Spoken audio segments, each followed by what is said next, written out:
tal, queridos hermanos? Un placer encontrarnos una vez más, un día miércoles, para juntos compartir y estudiar la palabra del Señor, esta palabra de Dios que es viva, eficaz, de bendición, para crecer, para conocer mejor también al Dios eterno que nos salvó, que nos redimió con su preciosa sangre, y por lo tanto enriquecer nuestro saber nos ayudará a entender mucho mejor el amor de Dios por cada uno de nosotros.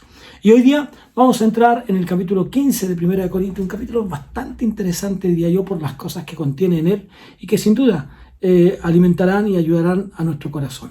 Les invito entonces a que oremos y de esta manera comenzamos nuestro estudio de hoy. Padre, en el nombre de Jesús nos inclinamos en tu presencia para solicitar, Señor, con toda humildad, que tu Santo Espíritu nos revele tu palabra, que tu Santo Espíritu traiga a nuestra vida con claridad, Señor, lo que tu palabra quiere decirnos, quiere enseñarnos para que podamos comprenderla mejor.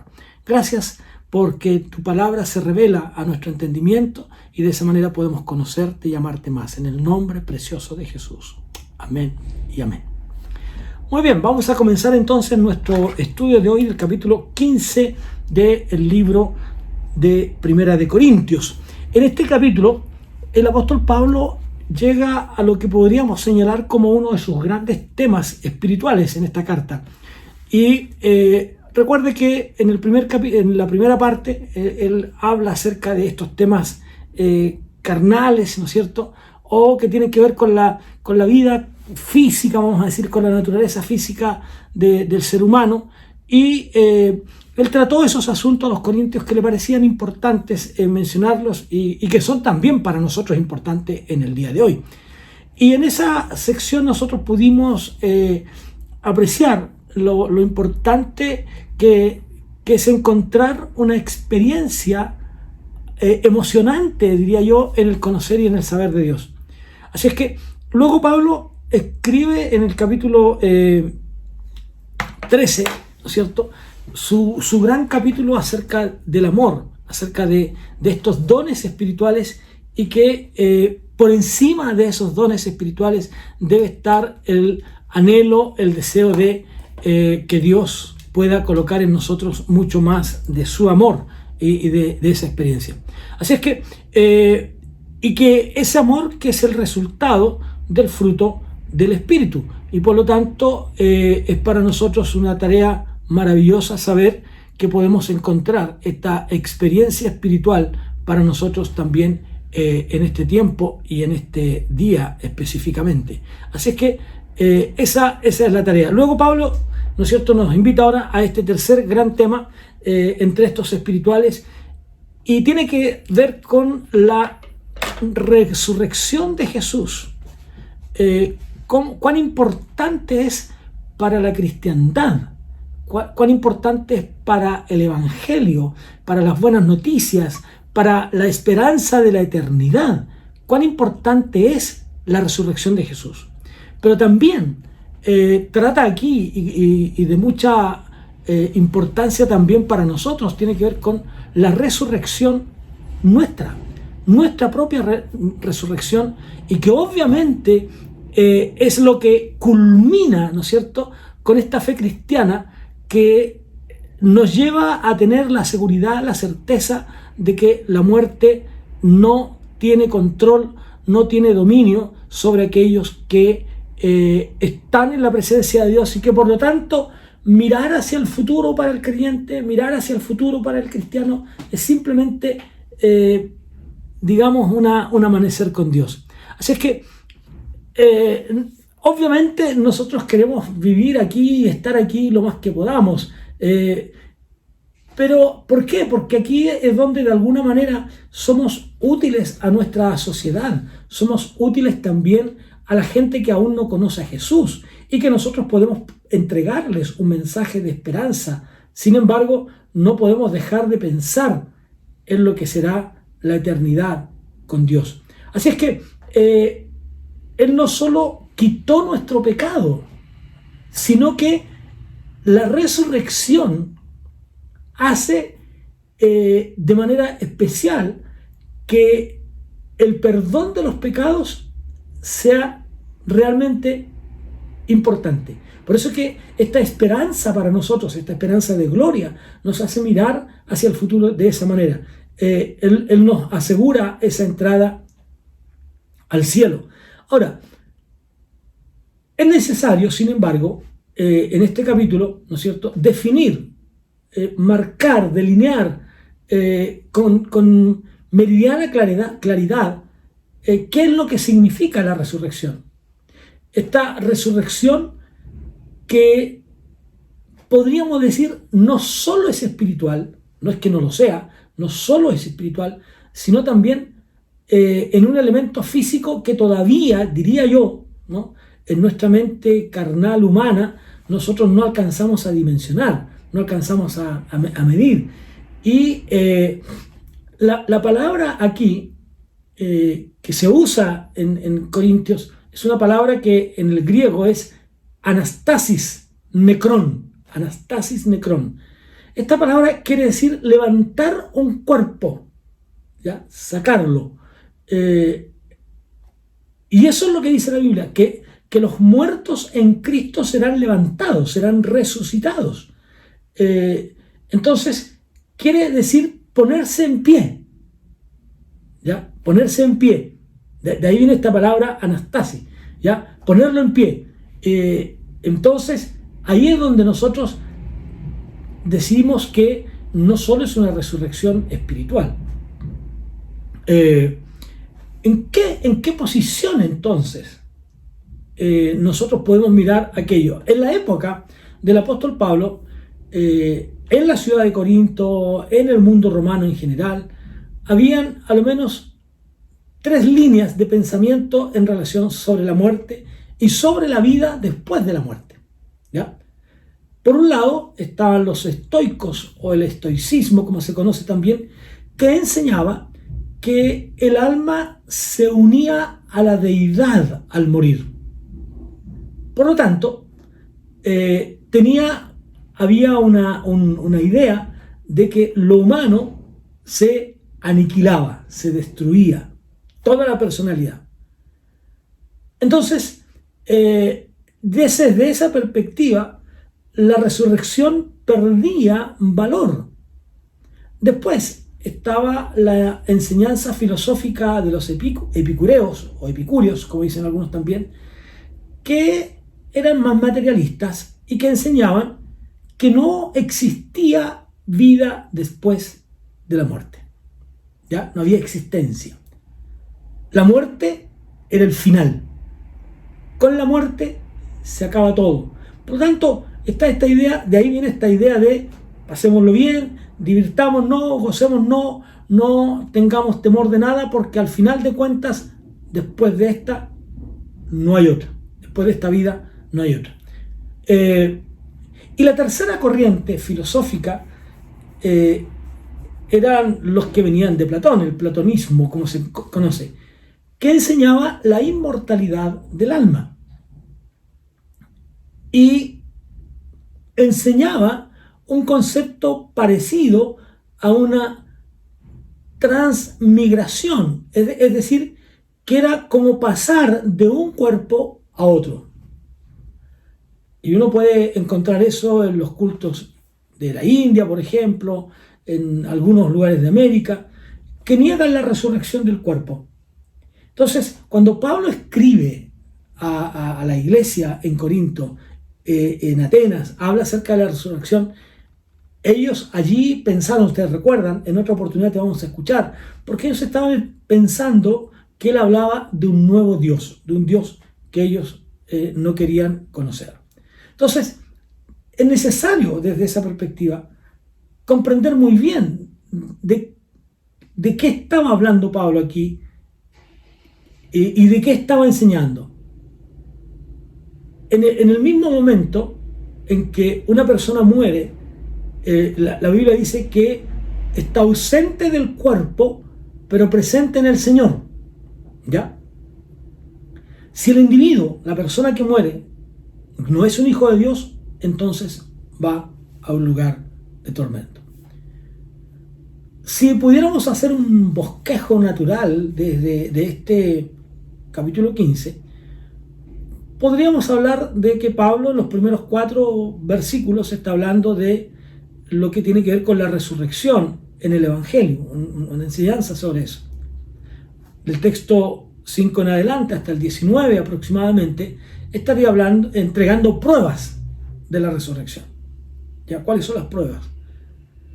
Del 20 al 28, el apóstol Pablo podría estar hablando, esto es un bosquejo que hacen algunos también, ¿no es cierto?, acerca de la proclamación, que es necesario hablar acerca de la resurrección. Luego del 29 al 50 habla acerca del modelo, el poder, cuál es el poder que tendrá la resurrección y lo que traerá como resultado, ¿no es cierto?, para los creyentes desde el versículo 51 al final. Ahora bien, veamos entonces la primera parte.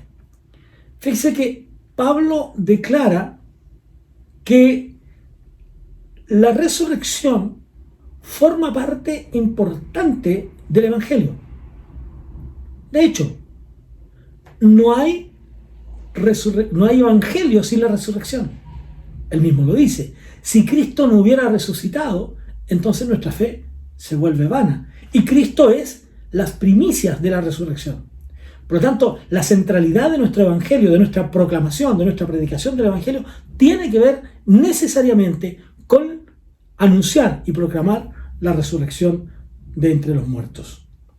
Ahora, ¿qué es lo que dice Pablo? Mire lo que dice Pablo en los textos que vamos a leer, ¿no es cierto? Los textos 1 al 4, que voy a leerlo en esta versión de Reina Valera, que dice lo siguiente: además, os declaro, hermanos, el evangelio que os he predicado, el cual también recibisteis y en el cual también perseveráis, por el cual, asimismo, si retenéis la palabra que os he predicado, sois salvos, si no creísteis en vano. Porque, primeramente, os he enseñado lo que asimismo recibí, que Cristo murió por nuestros pecados conforme a la Escritura, y que fue sepultado y que resucitó al tercer día conforme a las Escrituras. A veces surgen algunas preguntas, entre ellas, por ejemplo, la pregunta de si el Evangelio parte o no con el apóstol Pablo. Y el apóstol Pablo dice lo siguiente: os he enseñado lo que yo recibí. La pregunta entonces surge es cuándo, dónde y de quién Pablo recibió.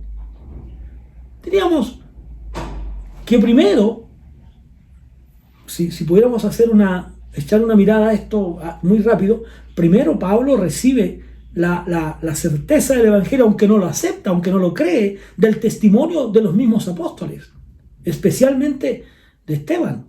Recuerdan ustedes que el apóstol Pablo, o Saulo de Tarso en ese tiempo, estaba en la lapidación, la muerte por apedreamiento de Esteban. Dice que llevaron las ropas a los pies de un joven llamado Saulo. Por lo tanto, digamos que el testimonio del Evangelio para Pablo aparece incluso antes, podríamos decir, en algunas cosas. Por esas razones que él persigue a los cristianos, porque piensa que esta es una nueva religión que atenta contra la verdad acerca de Dios. Sin embargo, también tenemos que decir que cuando él está en este retiro espiritual, vamos a llamar, en este encuentro con Dios allí en el desierto de Arabia, ¿no es cierto?, Pablo recibe directamente del Señor la enseñanza acerca del Evangelio. De allí que se hace importante la declaración del apóstol Pablo cuando defiende su apostolado, ¿no? Entonces, entonces allí Pablo recibe aquello. Y ya Pablo entonces recibe este Evangelio. Recuerde que camino a Damasco, él le dice: yo soy Jesús a quien tú persigues, ¿no? Ahí es confrontado con alguien que desde su perspectiva supuestamente estaba muerto. Entonces Pablo tuvo que ser convencido él primero del hecho de la resurrección. Y aunque ese hecho se lo hayan anunciado los apóstoles aunque ese hecho se lo hayan anunciado los creyentes, sin embargo, Pablo tenía que ser convencido. Recuerden ustedes que el conocimiento del apóstol Pablo sobre muchas cosas, las costumbres y la vida de los griegos, de los romanos, era amplio. Por lo tanto, él conocía muy bien las enseñanzas religiosas. Por lo mismo, entonces, tenía que ser convencido. Y podríamos decir entonces que él tuvo que convencerse directamente de Jesús acerca de la resurrección. Entonces, tuvo que convencerse de ese hecho. Él no inventa esta idea de la resurrección, sino que, podríamos decir, la recibe como una revelación divina. Ese evangelio que incluye la resurrección, es el evangelio que Pablo dice que les había predicado, ¿no? Si uno pudiera leer esto en una declaración, diríamos que Pablo les decía que Cristo murió por nuestros pecados conforme a las Escrituras, que fue sepultado y que resucitó al tercer día, como dice el texto, ¿no es cierto?, aquí en Corintios, el texto que leímos recién, ¿no?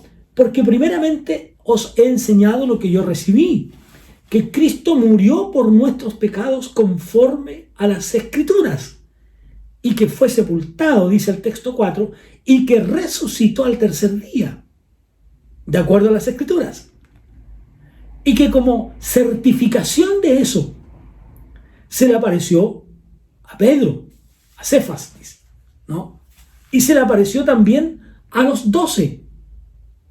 Después, dice Pablo, como certificación de que Cristo resucitó, se apareció a más de 500 hermanos a la vez, de los cuales muchos de los que tuvieron esa experiencia de ver a Jesús aún están vivos, dice Pablo. Otros duermen. Habla de que se apareció a Jacobo, a los apóstoles, dice el versículo 8, y al último de todos, como un abortivo, se me apareció a mí. Así es que Pablo está diciendo entonces, Cristo murió, fue sepultado, pero resucitó. Este es el evangelio.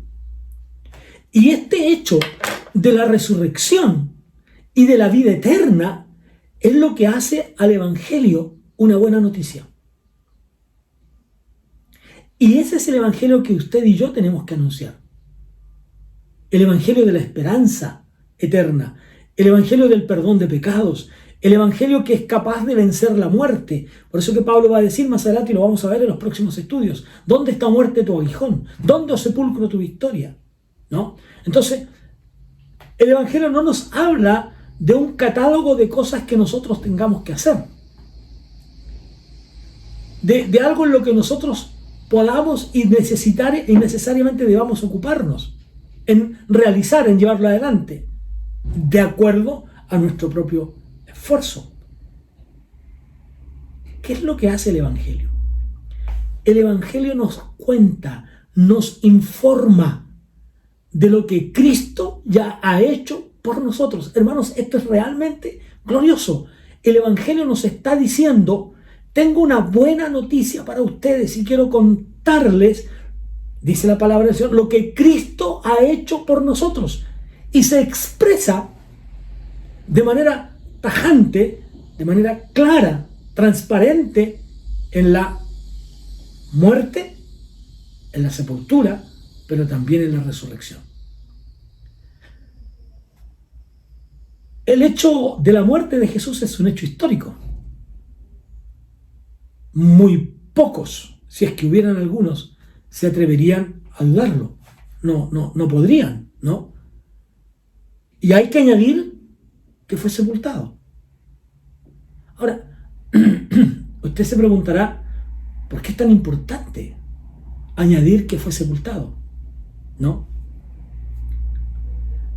Porque eso prueba a lo menos dos cosas. Una, que Jesucristo no desapareció simplemente.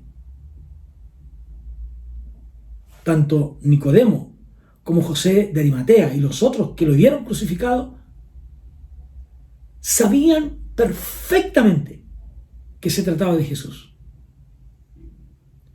Por lo tanto, hablar acerca de la sepultura de Jesús, de que fue sepultado, certifica que Él fue sepultado. Y que entonces hablar del posterior encuentro de las mujeres con el sepulcro y el encuentro de los discípulos o de los apóstoles con el sepulcro, que certifican la resurrección de Jesús, como lo hace el apóstol Pablo aquí al mencionar esta cadena de personas que lo vieron, entonces hablar de la muerte y de la sepultura de Jesús es absolutamente necesario. Ahora bien, según las Escrituras, ¿no? Como diría el escritor sagrado, la sola Escritura, ¿no? Dirían la palabra de Dios. La Escritura como la palabra de Dios. Y como decía Martín Lutero también, solo fide, solo fe, ¿no?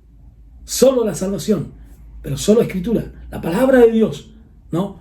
La Escritura, la resurrección es parte importante, mis amados, de el Evangelio. La tumba está vacía. Entonces, ¿qué prueba?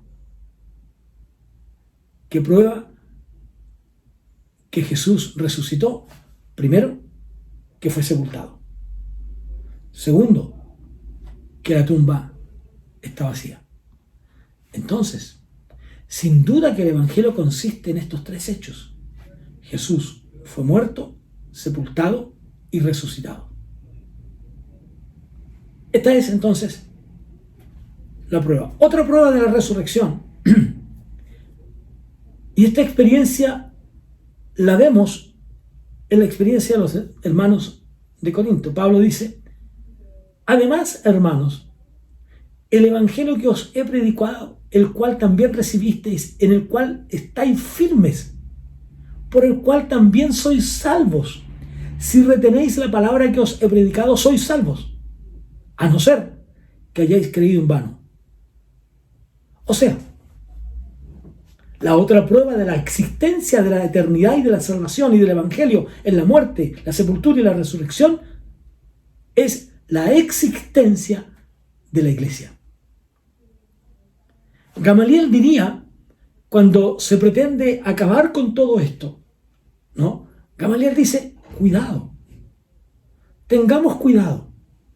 Ustedes recuerdan el gran Gamaliel, el maestro. Cuidado, tengamos cuidado, no sea que nos encontremos luchando con Dios. Si esto es de Dios, va a permanecer. Esto no lo puede detener nadie si es de Dios. Si esto es un acontecimiento divino, si este realmente es el Mesías, eso es lo que está diciendo Gamaliel. Si este realmente era el Mesías, si este era realmente el Dios que descendió para estar con los hombres, entonces esto no lo puede detener nadie. Si no, esto se va a acabar. Esto se termina, ¿no? Entonces, eso es lo que está diciendo Pablo. La existencia de la iglesia es una prueba de la resurrección de Jesús. Así es que, hermanos, esto es muy importante. Pero veamos lo que dice el texto. Dice que Jesús murió por nuestros pecados conforme a las Escrituras. Que fue sepultado, ¿no es cierto? Fue muerto, fue sepultado y resucitó al tercer día conforme a las Escrituras. ¿Qué Escrituras? Las Escrituras del Antiguo Testamento. Fíjese que aquí hay algo interesante. Pablo, con todos sus estudios, yo me imagino que el apóstol Pablo certificó en las Escrituras del Antiguo Testamento de que Cristo debía resucitar de entre los muertos.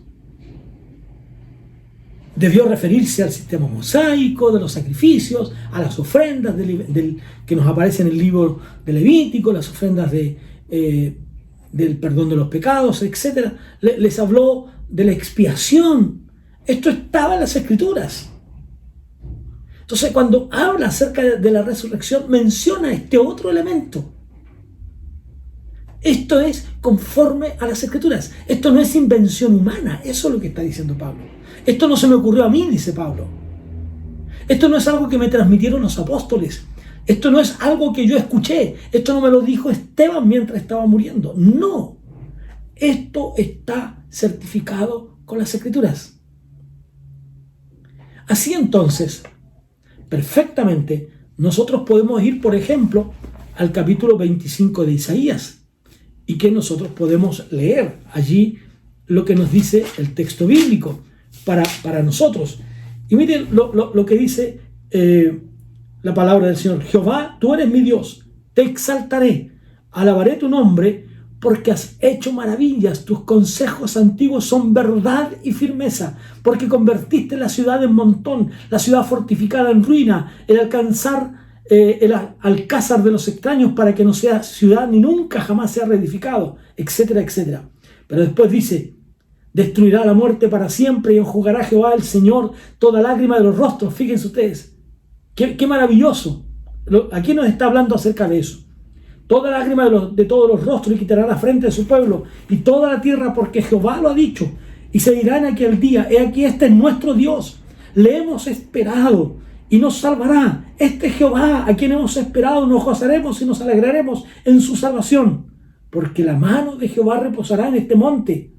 ¡Qué maravilloso! Y luego, si usted lee el capítulo 53 de Isaías, un texto maravilloso que se ha denominado como un texto mesiánico, ¿no es cierto? Dice aquí, mi siervo será prosperado, será engrandecido, exaltado, será puesto muy en alto, etcétera, etcétera. Despreciado y desechado entre los hombres, varón de dolores, experimentado en quebranto y como que escondimos de él el rostro, fue menospreciado y no lo estimamos. Ciertamente llevó él nuestras enfermedades, bendito sea Dios, y sufrió nuestros dolores, y nosotros le tuvimos por azotado, por herido de Dios, mas él herido fue por nuestras rebeliones, molido por nuestros pecados. El castigo de nuestra paz fue sobre él, y por su llaga fuimos nosotros curados. Usted puede seguir leyendo el texto allí. Entonces, ¿qué nos está haciendo? Las Escrituras. A esas Escrituras se refiere el apóstol Pablo. Las Escrituras nos certifican a nosotros que Cristo Jesús resucitaría y que ese fue un hecho. Jesús resucitó. Entonces Pablo dice, no hay manera, no hay forma de negar esto.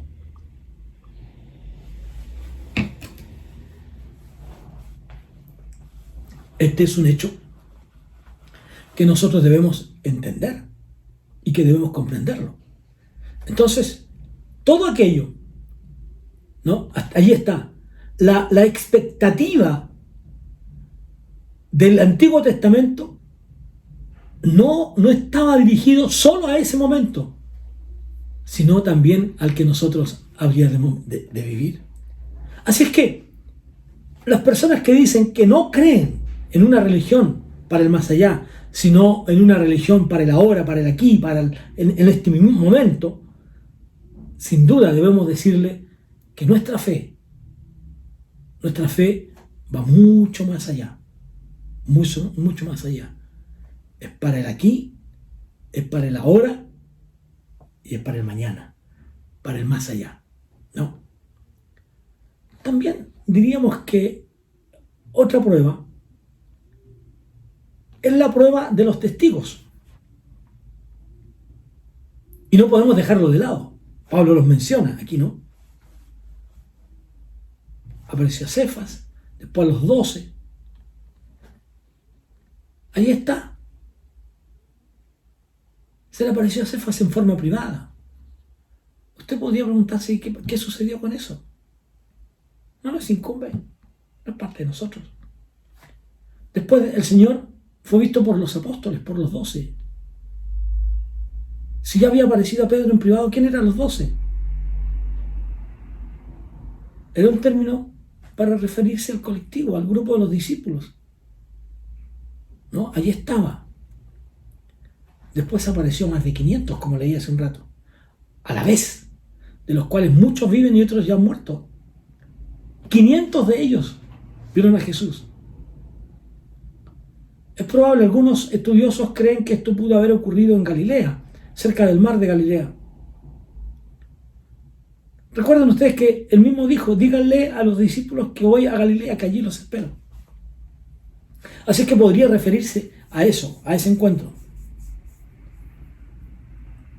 Es probable, y yo creo que así fue, que a quienes les dijo que los vería en Galilea, fueron a Galilea para encontrarse con Jesús. Entonces,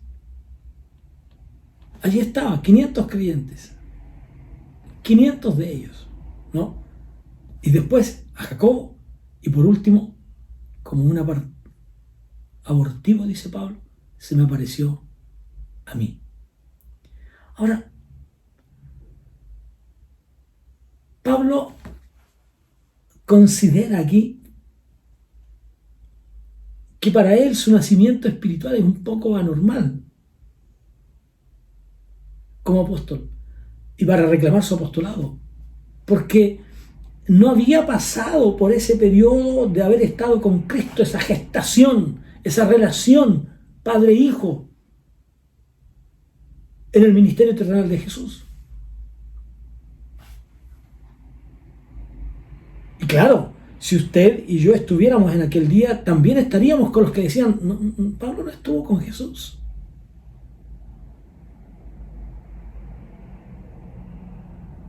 Pablo no estaba.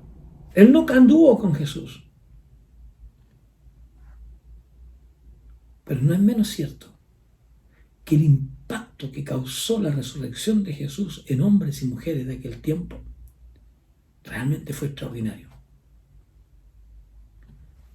Sin duda, a través del tiempo, hombres y mujeres de diferentes culturas, de diferentes lenguas, de diferentes nacionalidades, hemos tenido un encuentro personal con Jesús. En ese encuentro personal con Jesús, Él les ha transformado para comenzar a vivir en esta tierra. Pero también para pensar en que, habiendo sido como un nuevo nacimiento, hoy contamos con la dirección plena del Espíritu del Señor en nuestras vidas. Y contamos con la presencia y la compañía del Señor, que dijo: aquí yo estoy con ustedes todos los días, hasta el fin del mundo. Se realiza entonces el hecho de lo que el mismo apóstol Pablo dijo: si alguno está unido a Cristo, es una nueva persona, es una nueva criatura, ha nacido de nuevo, comienza a vivir de nuevo. Por lo tanto, las cosas viejas quedaron atrás. He aquí, todas son hechas nuevas. ¿Querría usted vivir una vida así? ¿Una nueva vida? ¿Querría usted nacer de nuevo? Jesús es esa alternativa. Para no dejar inconclusa la parte que viene, quiero terminar aquí hoy día y seguir la próxima semana desde el versículo 9 en adelante.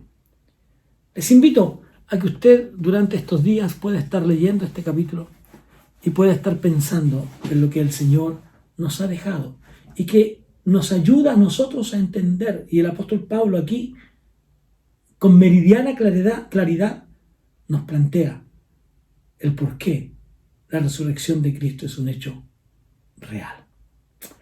Padre, te damos gracias porque tu palabra preciosa llega a nuestras vidas. Gracias porque podemos comprender, entender tu palabra. Gracias por el poder de tu Espíritu en nosotros. Gracias por la muerte, por la sepultura y por la resurrección de Cristo. Gracias por la certificación de las Escrituras de ese hecho. Gracias, Señor, porque todo nos habla de ti, como dice tu palabra. Los cielos cuentan la gloria de Dios. Gracias por este día, en el nombre de Jesús. Amén y amén. Que Dios les bendiga, queridos, y nos encontramos la próxima semana, próximo miércoles a las 20 horas, por este mismo canal de YouTube. Un abrazo grande y que Dios les bendiga.